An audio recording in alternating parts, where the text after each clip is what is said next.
Hello, everyone. If you are new to the channel, welcome. Please don't forget to subscribe and click like. Now let us continue with Myne's adventures in Ascendance of a Bookworm. I want ink. There was nobody to watch over me when Tuli went to work, so I went to the gate to study.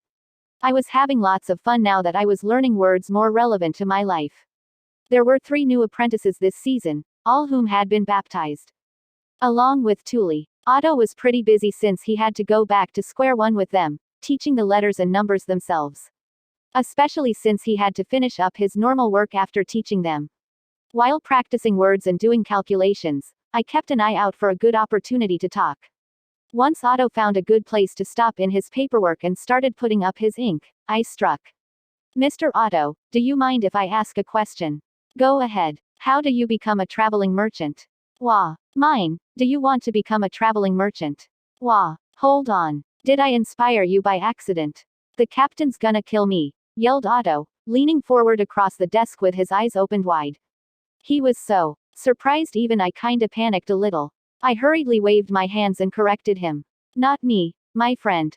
"Oh, phew. Tell them they should give it up." I knew it. Otto's reply confirmed to me that people did not approve of becoming a traveling merchant. "What do you mean? You knew it?" Otto narrowed his eyes. I replied, thinking about how best to explain my perspective. My friend is also really quiet and stealthy whenever talking about this, so I figured he expected people to shoot him down if he mentioned it. Yeah, his parents would get super pissed. Plus, traveling merchants live on the road, right? They have to travel the world while thinking about what to buy and sell when and where. Normal parents couldn't give their kids the tools and experience you would need to survive that lifestyle, not to mention them not having any important connections with merchants, so an average kid wanting to become one would probably have a really hard time. I could understand why children of commoners stuck in one city would find themselves attracted to the idea of a nomad lifestyle. But the lifestyle is so different that their own life experience wouldn't prove very useful, which would make the work harder than they might think. It'd be day after day of doing what you thought was right and being punished for it without understanding why. You might think it best to do nothing at one point, but then you might get punished for doing nothing. There was no manual for the unspoken rules one picked up through their daily life. I knew very well how large the walls of common sense could be given my experience of being suddenly transported to another world where I didn't know right from wrong. But I couldn't just lock myself up inside my room without books, so I was forced to go outside, where I was probably doing a lot of really weird, noticeably wrong things. I knew that. If you've figured that much out yourself, why don't you take care of this? I think he'll listen to you more than me, since I live in the same city as him. Plus, I heard this from Dad, but don't you have connections to the Merchants Guild? Becoming a traveling merchant might be out of the question, but maybe he could become an apprentice merchant and leave the city to buy goods elsewhere.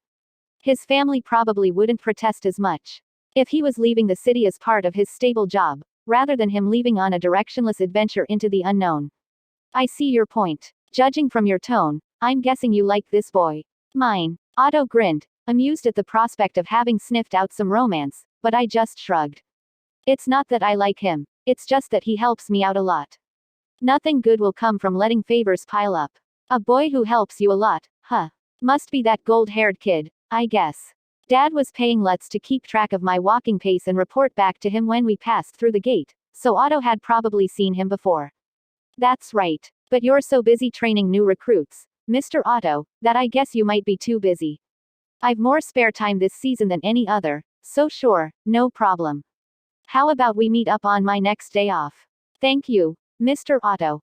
But if this season was the least busy for him despite all the work he had, I could only imagine how busy he was when I helped him with the budget reports and whatnot. I didn't really want to think about it, considering how I was now his assistant. Right, there's something else I wanted to ask. Would you be okay with sharing some ink with me? You mean this stuff? Otto, with furrowed brows, tapped the top of the shut ink jar. I nodded hard, seeing the ink swash behind the clear glass. Could you pay me in ink from now on, not slate pens? 3 years of working for free. No getting paid up front. His reply was so brisk I just blinked at surprise, not understanding what he had said. I briefly hoped I had just misheard him, but Otto began counting on his fingers with a serious look in his eyes.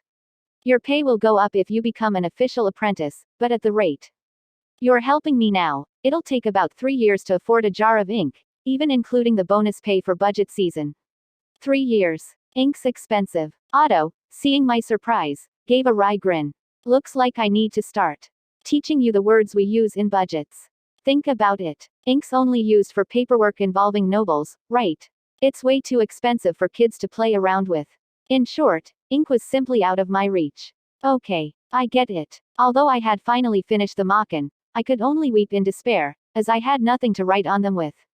NGGGH. The second I solve my paper problem, I realize I have an ink problem. What's with this? Naturally, there were no ballpoint pens, mechanical pencils, or even ink sold anywhere near me.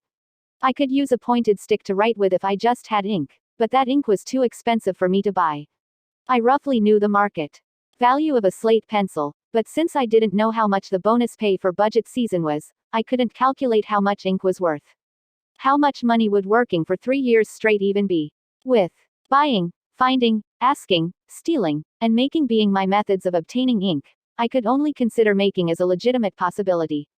Nothing good would come from me trying to steal ink from the workroom. It seemed that I would have to start from scratch making both books and ink. But how do you make ink, anyway? I knew about mixing pigment with drying oil, but where could I find pigment and drying oil in this world? Am I going to have to catch a squid or an octopus? Where's the ocean? I let out a yell with a half-finished Mokkan in hand, causing Lutz to jerk in surprise and spin around. What's with that? Lutz, what do you think this place's ink is made from? How can I make some myself? Naturally, I knew that it wouldn't be realistic to try and capture a squid or octopus. But I had no idea what around me could be used to make ink.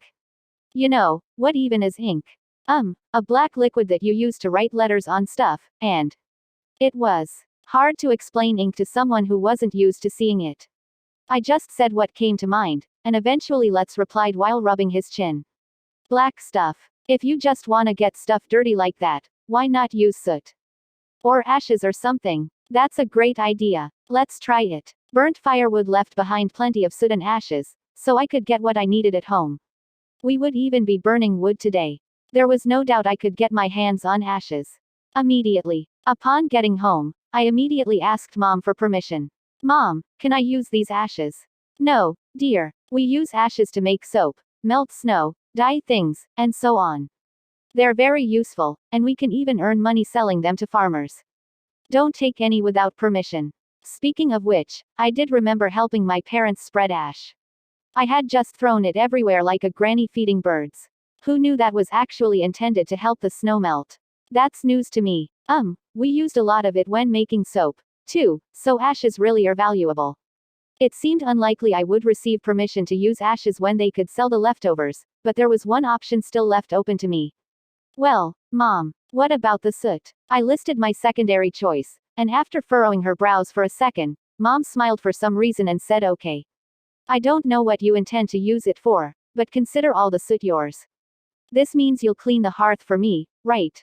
And just saying, you'll get more if you clean the chimney too. BWUH. Ah, okay. I guess that makes sense. Pushed on by my smiling mom, I ended up cleaning the hearth and chimney. This hadn't been my intention, but I had to do what I had to do. I took some cleaning tools in hand and pumped myself up to clean some soot, when suddenly my mom stopped me in a panic. Hold it, Myne. Are you planning to clean in those clothes? Wah, should I not? My clothes were already filthy and in tatters, so I didn't see the problem with cleaning in them. Mom grabbed her sewing box and a basket of rags while I watched on with confusion. Wait one moment, I'll be done in no time. Mom sewed some rags together and made me a new outfit, looking pleased when she finished. I changed into it, putting my hair up in an adult fashion to minimize contact between it and the dirty rags, though I wore another rag on my head as a bandana. Woo, this would suck really bad if I weren't fooling myself into thinking I'm cosplaying Cinderella. First, I scraped out soot from the hearth. I then stuck my head inside of it and scraped off the soot stuck to the sides. It was perhaps the first time the tiny size of my body had been useful. Unable to resist my mother's smile, I cleaned the chimney while I was at it and got soot from it as well. Black stuff fell out in clumps as I cleaned, steadily giving me more of the soot I wanted. It honestly got kind of fun once I started, but that led to too much. Excitement. I got a fever and collapsed. I had worked so hard that I ended up filthy and unconscious, but I had somehow gotten the soot I needed. And now I was healthy again. I just had to somehow turn the soot into something I could write with. Myne, what are you gonna do with this stuff? Mix it with water, I guess. The first thought that came to mind was dissolving the soot in water. I got the feeling that would make something like ink. Somehow, I put some water in a wooden bowl and used a stick to mix it with soot. The soot just floated in the water without dissolving. Maybe that's enough. Try writing something with it. I took a stick with a shaved down tip and stuck it into the water, then tried writing the number 1 on the Mokkan. But most of the soot just stuck to the stick instead of the Mokkan, and the resulting number was too blurry to read. Nope. This one's a bust. What'll you try next? Ink making is built around the idea of mixing stuff with oil, but I couldn't ask Mom for oil here.